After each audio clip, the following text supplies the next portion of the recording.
L'objectif premier de la foi chrétienne est-il de rendre les gens bons? N'est-il pas vrai que les croyants de n'importe quelle religion, ainsi que ceux qui n'en professent aucune, peuvent aussi être de bonnes personnes?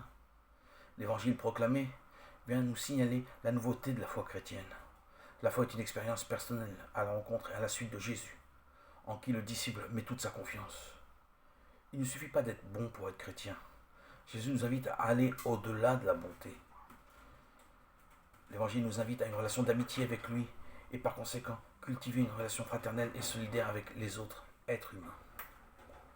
Dans cette scène choquante, le riche jeune homme et Jésus sont passés de la joie à la déception.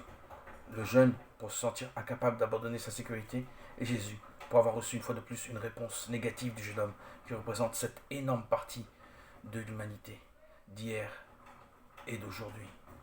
La réaction des apôtres n'est pas non plus surprenante. Aujourd'hui, nous pensons nous aussi que sans argent ni sécurité, nous ne pouvons pas faire grand-chose. Mais Jésus s'intéressait à l'enseignement que le salut, le bonheur, l'avenir de l'homme ne sont pas garantis uniquement par l'économie, les possessions, la richesse. Jésus ne condamne pas la richesse ou les riches, mais l'accumulation de richesses entre les mains de quelqu'un. Le trésor du ciel s'acquiert avec générosité, solidarité et justice. Partager avec les pauvres, c'est partager avec Dieu lui-même. Nous sommes invités à faire cette attitude de dialogue entre Jésus et le jeune riche.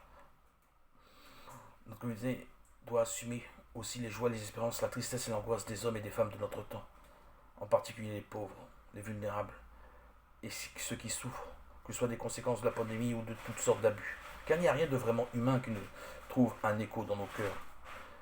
Les paroles s'adressent au cœur de chacun, de nous, afin que chacun réponde généreusement. Marie-Élie Abi.